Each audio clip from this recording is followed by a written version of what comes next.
Peace FM 104.3. Who to meet Taki? Honorable Majo. Meje uso nana. That is it. Nyame adom. In fact, I made the pass and the machine.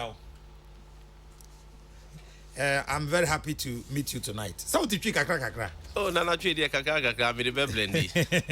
Baby I be order na de brofo no bia frem. Na any matter say. Nyame adom boko. Boko. E de nyame ase. O district is saying. District no ewu ajo boko. Mo ajo ho.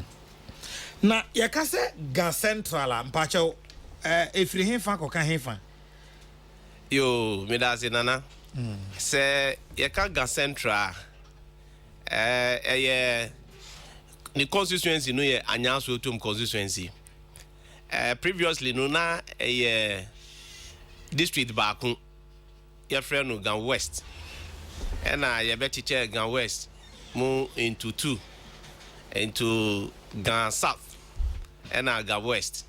Now Gan Central ye can Gan South by the 28th of June 2012. And by legislative instrument ye benya Ga Central enti sisi Ga Central ye enya independent se maka no sa 28th June 2012 2019 2012 28th June 2012 okay and Ga Central free by legislative instrument ye establish Ga Central na a part of Ga South. I see. Enti dabe na o share adwuma se MCE for Ga Central. Me share adwuma se 4th of May 2017. 4th May 2017. 2017. I see. Boy nkomo oba office na ofa o district no mu hwe miamia ho na enema te sen. Before that, no, mamima, just a quick profile. Sure. Ga Central. Ga Central, no, ye were electoral areas 9. Ye were Ablekuma, ye were Anya, and I were Awoshi. Ye were Santa Maria, Kwashibu, Suotum, Lomnava, and a New Kama East, New Kama West. The electoral areas were the municipality. Municipality no in terms of land coverage 49 square kilometers and no the second smallest of the municipality and district of Greater Accra. About population by the 2010 population census no about 121,000. We share population growth for Ga Central, which is 3.6. We compare with the national average 2.3. No, estimation no say by the year 2021, no, we share a population close to 212,000. Ga Central. Ga Central. I see. Batokoso. Enti Ga Central ni eba the municipality. Yes, a municipality a bit populated. Usha all the electoral areas we mentioned are very close apart from the Ablekuma electoral area. Sisi ya chiche Ablekuma electoral area into 3. Yanya Agape Pentecost and Ayanya Olebu and Ablekuma. And sisi instead of one Ablekuma electoral area no abenya 3 electoral areas were Ablekuma. Anyasu ya chiche mutu.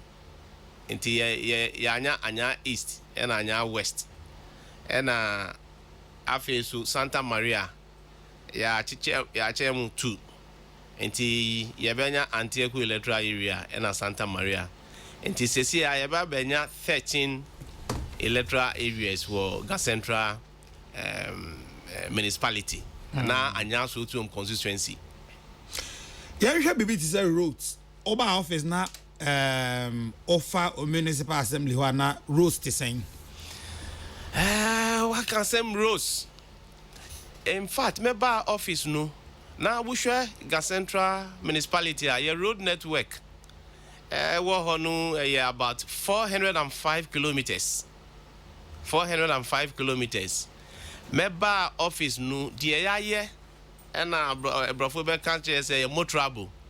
Na 23 kilometers. 23 kilometers. 23 kilometers. 23. Now the whole road network municipality here 405 kilometers. Wow. Now 23 kilometers no I wish you poko ase die no nka ho. Na enu ye the only asphalted road the municipality. Enti enu na ye information statistics before ye beba abemu. As we speak, Yama road contracts Yama or municipality no what in Ninyana Kaboma about 55 kilometers. 55 kilometers. No kahwa yeah mami the MP for the area Honorable Shele Ayoko Botwe onusu atumia lobby nyame ya adoma yebenya 23 kilometers of asphaltic route ebe kan the 55 ya award no enti just a space of 2.5 years no ebe abenya close to about 78 kilometers of road network ebi mu started some of the contractors no ebi mu started who call Chantan areas no ya got drains ewo ni nyina and a roads no kra ebi mu started Tabora so sa say a contractor no move akọ Kwashibu electoral areas.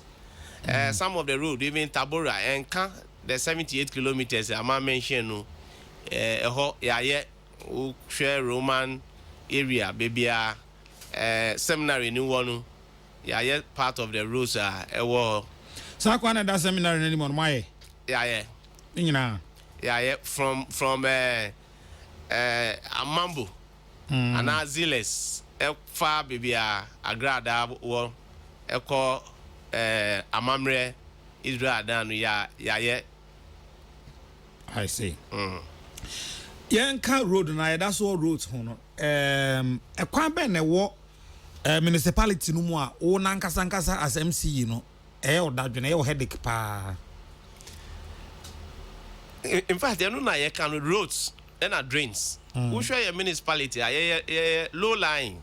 Okay. Inti insuo to a insuo every runoffs every adjoining municipalities le nyina befa ga central and I wo insuo kese bi e frɛ no Lafa stream no hwa bebia every Gam West na efa Ablekuma Olebu area ebefa Kwashibu in fact part of Lomnaba ebefa Kwashibu race course area efa Santa Maria ebefa Elang Awoshi ekono eye river bia insuo to a carry a lot of discharge every the adjoining municipality and nuna cause most of the flooding here witnessing especially in Soto Santa Maria Kwashibu areas and Olebu another part of Ablekumana are flooded you know and your major concern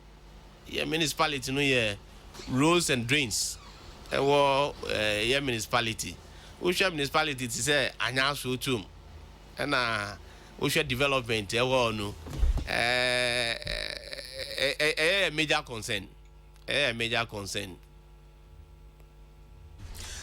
Enti you say o man for ntia ase bia afi we nko na wie no na notable roads ni bi ho de a modern mark contractors and as contractors so adwuma nyaza sa pepe in fact they are contracts the American apart from the 23 kilometers you asphalt no the akani nyina the ama contract ebi mu start ebi mu afi no mu mobilize na omo be start nti ya gidi say by the end of the year no na to say we can most of the major roads are our municipality no na ya no kama education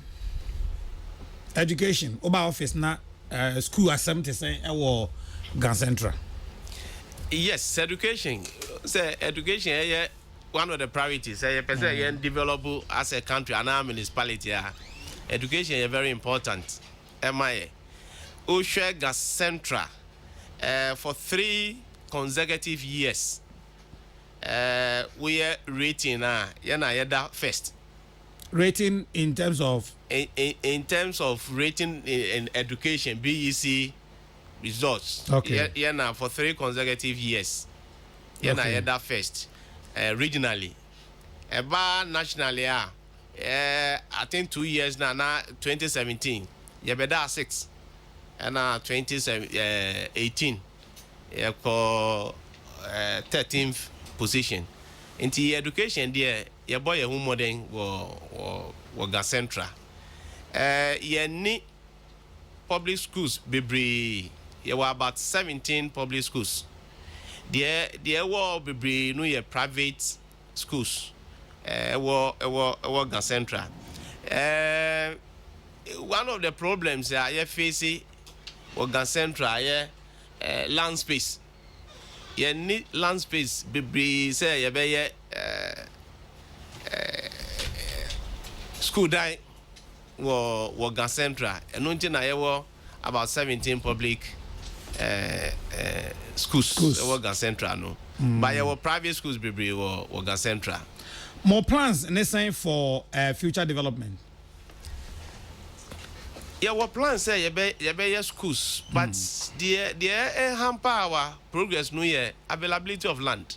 Okay. We show the entire municipality you need land. Say you be bosu say land we be projects. Say you be bibia na ya koto land. We show you ba health make most of the things no kra na even completed house na ya koto obi to land na ya koto because you need land. You need asase wo.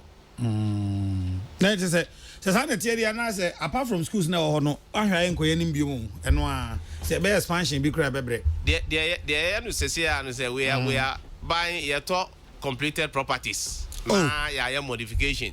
Because you need land. Any be din. Din but because completed strategy completed property amokwa koto dey say ni bo be din. You be no den. But that brings to mind a very important question. They are doing over the years. Oh, the Oko area bia, baby, develop where we did here. Ultimately, but new sites na urban. Adentina yentimi entrancing demarcated area no who say. Sa we da ha say. Yebenya school wa ha. Yebenya public place of convenience wa ha.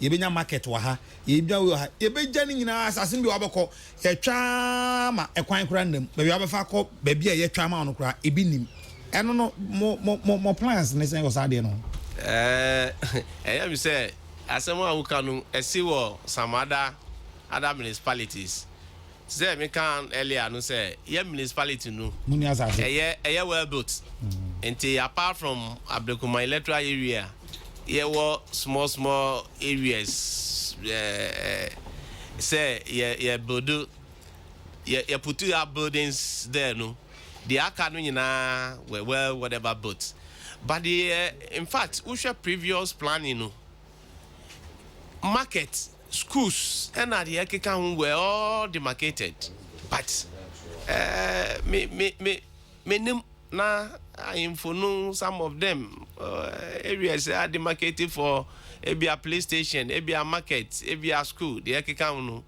Say I turning you now my private developers. Get to me young way. For your district there, yen to me young sweet. Yen to me young sweet. Ebe young one cry say ye even modern lorry station. Apart from the Anya terminal, the whole municipality, 9 or 13 electoral areas, no, you need proper lorry station. You be boost you off. Adenti. And amuni asase so amudi baby. You need asase so be. Anyway, the environment konko. But who? say oman baby aye nyina ababedru na ye ntimi ntranse nkase asase da ha ye be develop akodru ha ye twa high police station obi anfanisa nka high school high car kwan aha o ensuo be fa ha we be fa ha no obi aye de opa ehuma ye future o say o future mpo mu dia. Oh, immediately say your future, but special planning and the custodians of the land a bit more sometimes they don't understand maybe the future projections no. Everybody is fighting for themselves. Ube shekra recently na ye pese ye one day one F project no. Muni asase. Any assassin. Inti yakoto assassin 10 plots. It cost here 1.5 million Ghana cedis. 10 plot. Yes. Yeah.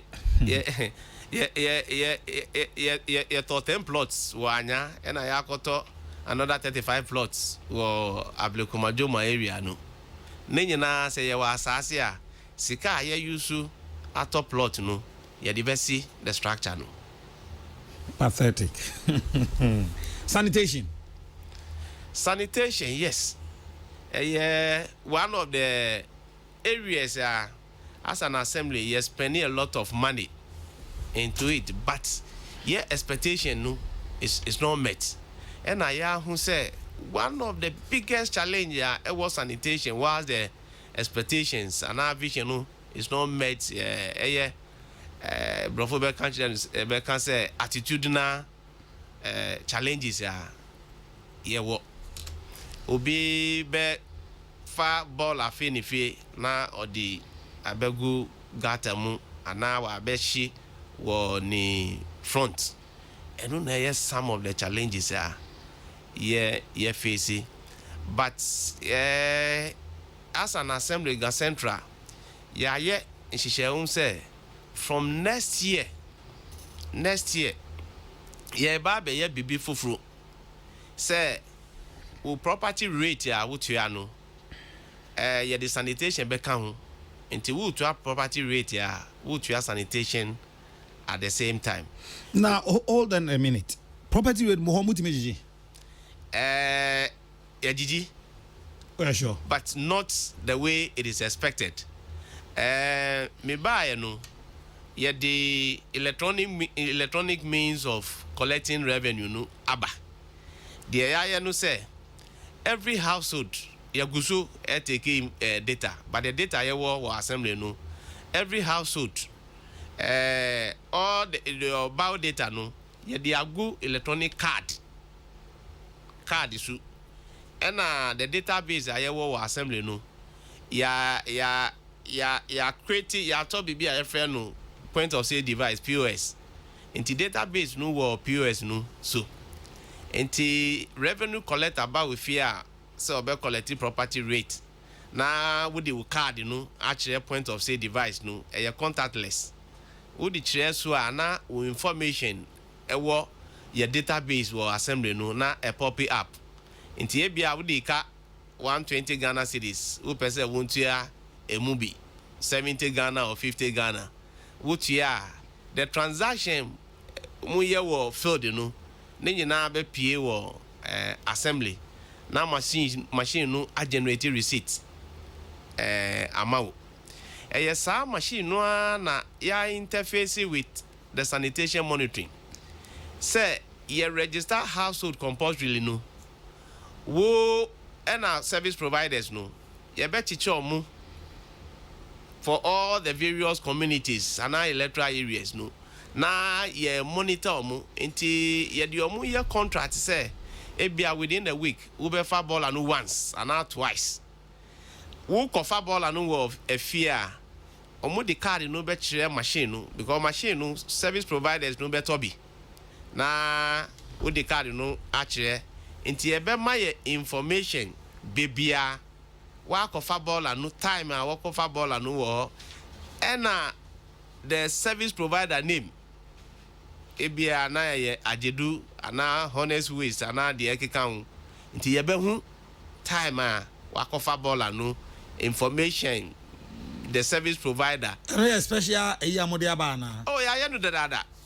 Ubaya na moya na neho. Me buy na I see. But sir, sanitation only especially property rate no. Mon private a year. No mun twa commission. Obaje more amamu. Debi.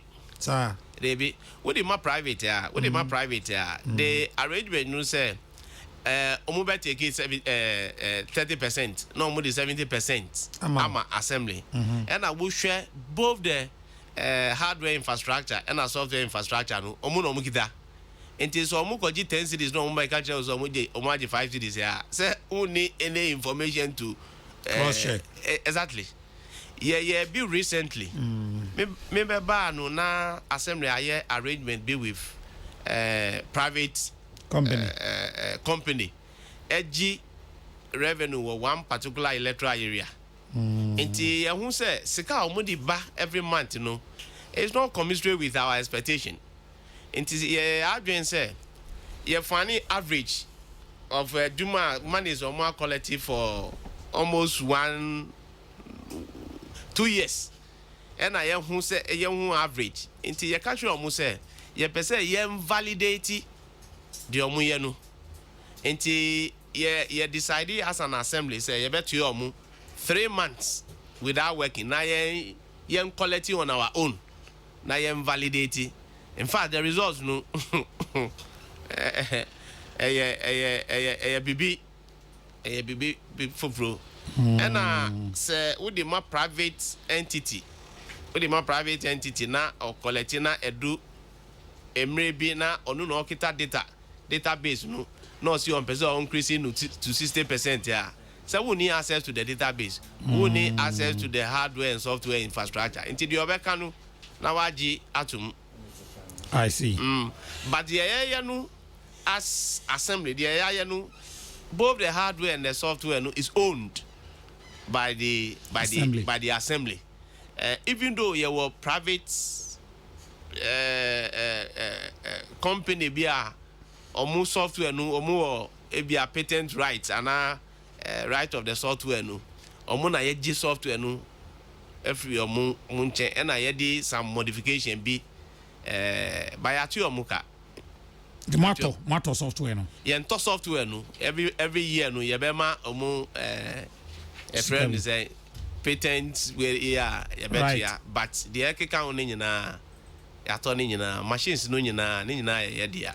That's fine. Boy enkomo kakra in the next be about 2-3 minutes no oba office and near ma watimi aye e de ama Gas Central no ebini sabusuafo pani a mene no ekasai eye Honorable Dr. Emmanuel Lamte ono eno ye MC ema Gas Central ye hwe ne mpasu aso ho neema ahodo ne mansini no mu oba office watimi aye na afise na hositie na ye ne no twetwe nkomo yi oba office neema watimi aye e de ama omanfo bo obi sumaye na afi o vision ankasa ema municipality no and so fabi etu yenim say 2 minutes no umami eniama amaye no de edoso start is over to me amami 20 minutes ya me yen start o dem yen start okay me buy no na projects be previous administration one started project be me started from court omo your court to be wo suotum me buy no ma ba be complete court no and as sika meet you to complete the court no about 60%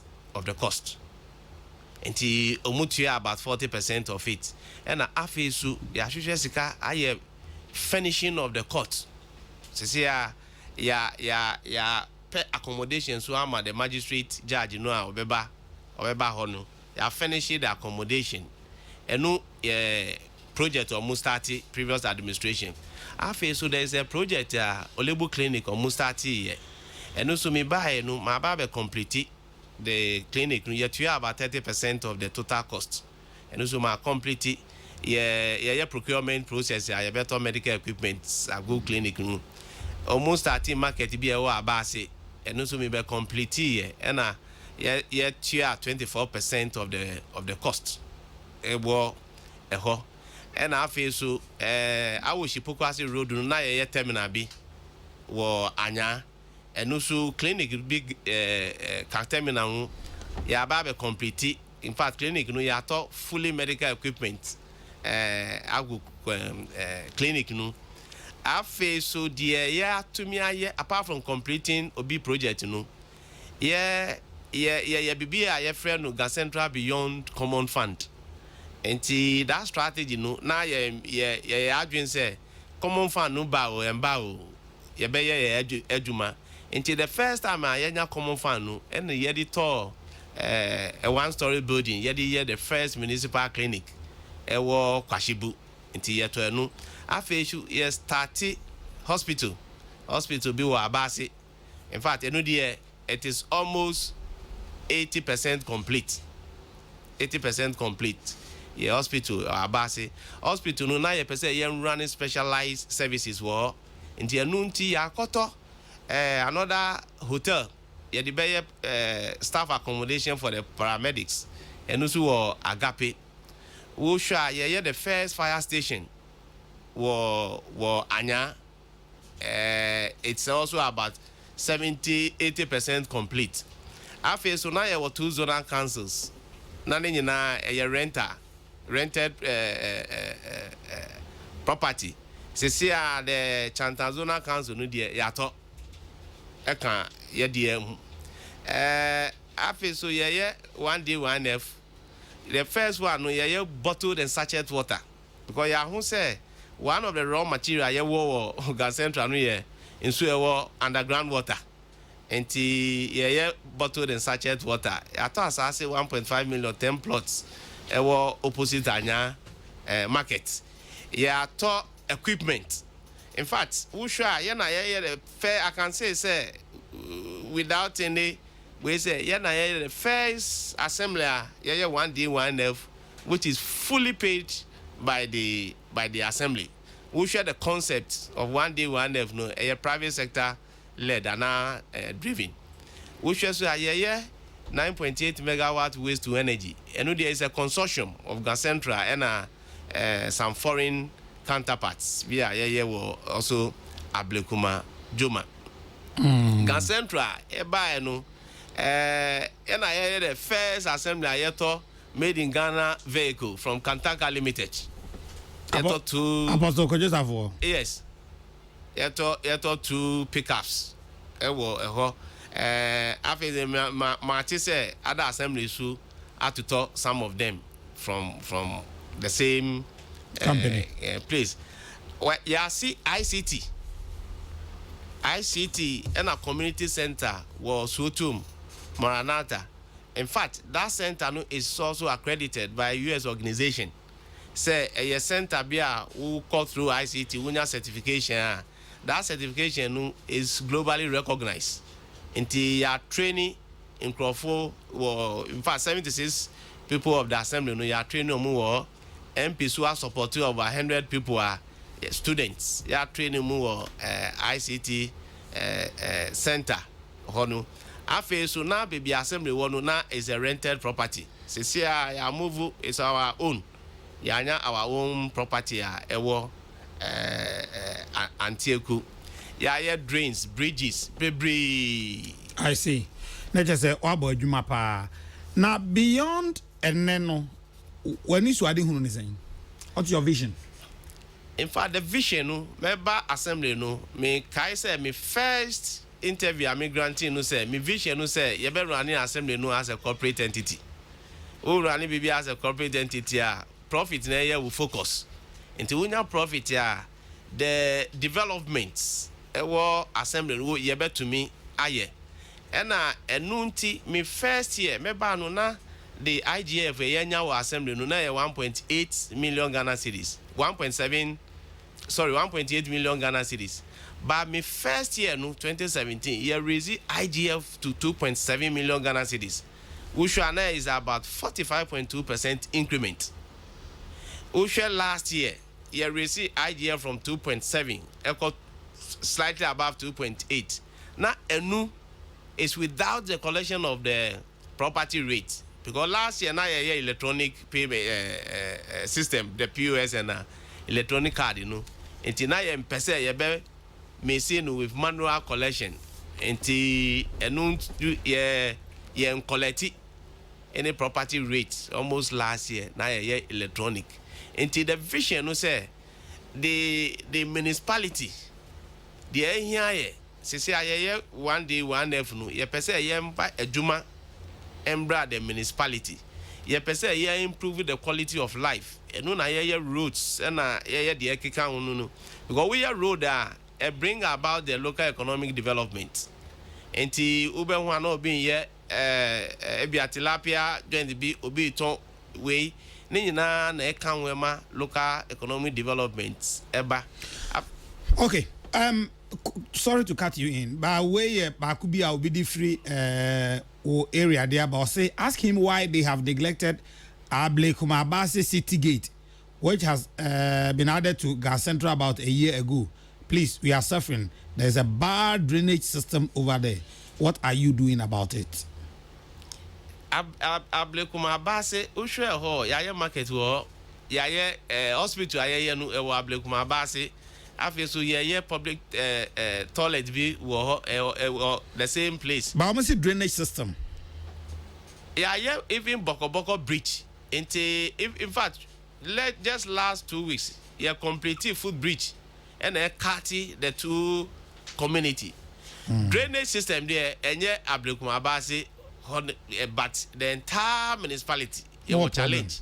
I see. And no Namika say now the road network is 405 kilometers. The year before Yababa Abaimu 23 kilometers. Inti Usha about 5%. Inti yen to me yedin na at a time, but the year starting no and the progress no yajidi say with time yabeye nina ena ebema we aba. Usha kra 1 million per constituency no. Yedin na beye drains. Our municipality. Our municipality. Oka say Obo WMP Sherry Ayoko Boche. So there WMP. Mpacho ai. And also on Gobium no. Debi also on Gobium. Also on Gobium. Debi. And I say Kwem Watani. Nyami ya do mo. Obako. Meko. Dr. Lamte. Anya sotium. Obako. Meko. Sir. Yes. Adena Abako. Reasons no people but me man with two name fan sorry so who sure I started projects project I started no MP and MC omona started some of the projects say MP say on beso obeko dia then it means say you better no be or come with the vision of the development you know na on Chiasu because say bibi beba MP na obeko lobby project and na unya MP a only experience on the network on the way MP no be bre say obe building because by the time I obe building relationship network na be 2 years atwem and na baby ya do no ye mpese ye be truncate ye development ye pese yen continue that collaboration ye they are starting no pese yen continue in that same vein me 2.5 years in office no my adam for some few friendship build some network me did say you better me leverage on this relationship na ya lobby projects aba and they are starting so yeah making sure say you be complete those projects. And you think you are the best man to lead Anya Sotio in the absence of Sherry? I think, sir, with the experience I've got, you know, and also knowing the challenges in the constituency and the municipality, you know, I'm a better placed. Sir, met to me a lady the constituency, sir, and also to delegate for mommy opportunity, met to me a lady the constituency. Honorable final words, na answering commotion you O final words. Me final words no. Meda wasi ena meda Gas Central na anya so to constituency for asi say support omudi amami as a chief executive e wo Gas Central no omo for the same support amami na the trajectory of progress yeah fast in terms of development no na yeah reach the promised land inti meda wasi say in Kabum and a peace prevail constituency no enko so Sir Maye. yɛda ase anwummerɛ menim sɛ but mamenka sɛ deɛ waka nyinaa no nyame yɛ adom na kwabrane ba back a ɔbɛba bɛfa akyiri na deɛ obɛhu no nso so check against delivery deɛ ɔkan ne deɛ nso yɛbɛhu no na yɛde ato yɛtiefoɔ anim nti yɛbɛba ɛyɔ municipality ɔne aba bɛhwɛ nneɛma a wobobɔɔ so no na afei deɛ ɔhɔ no yɛne waka no akyiri Yo, me the PowerPoint presentation craba. Evidence based presentation. Yabaji ni nyina de ato na fi yeso yakọ grounds here na ya report one report. See that's pa. Okay. Buza for penny and the twitwin komo Honorable Dr. Emmanuel Lamte way MCE Gas Central. Enumere ye na twitwin komo EFA Gas Central. Peace FM 104.3. Good to meet you.